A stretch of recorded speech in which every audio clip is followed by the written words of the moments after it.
Take me back to Lucca in Tuscany and take me back to living in Italy, being born in Italy and being in a refugee camp and then landing in Nazareth in June of 1955, ultimately.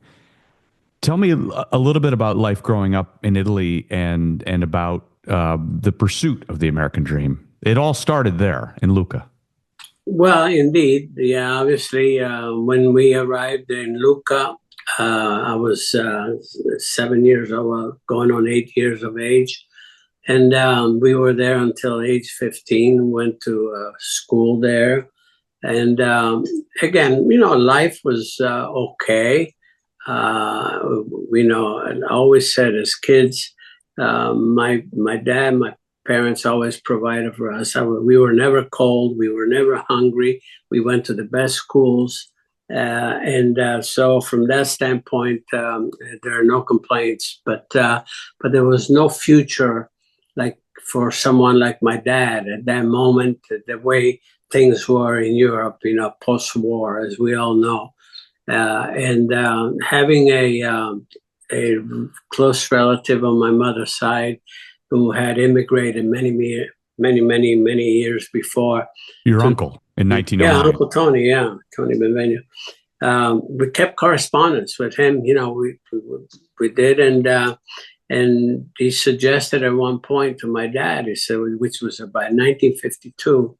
He said, Gigi, why don't you apply for a visa and come to the States? I will guarantee whatever guarantees I have to make to the family. And my dad did. He did that. He applied for visas.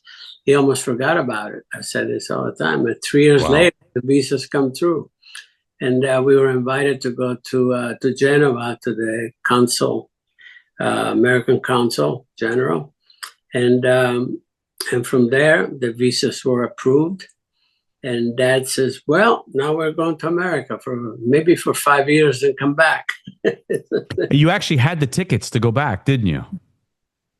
Well, no, not really. No, we just one way. We had that one way tickets. Oh, but you were going to go back in 5 years. It was just a matter of conversation. Okay. I think he said that just to alleviate the blow, so to speak. Like, was it a blow to us, as kids? My sister Anna Maria was 6 years older than us, so she was obviously much more aware of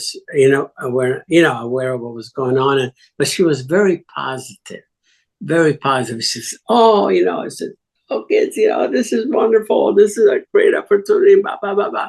So the only thing that I was concerned about, Aldo and I were concerned about racing. I said, we wanted to get into Formula One, blah blah blah, and maybe we started motorcycles, and we didn't know the American scene except for 1951.